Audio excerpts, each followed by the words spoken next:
You ask Tiger to solve. This deals with linear equations with one unknown. The final result is m equals -12. Let's solve it step by step. Group all constants on the right side of the equation. Subtract 4 from both sides. Group like terms.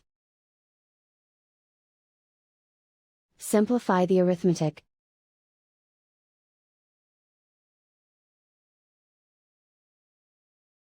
Isolate the m.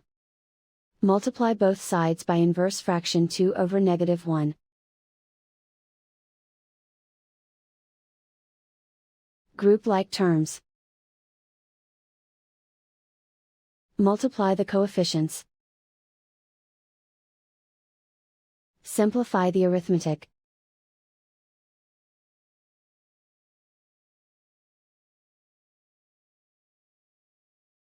And so the final result is m equals -12.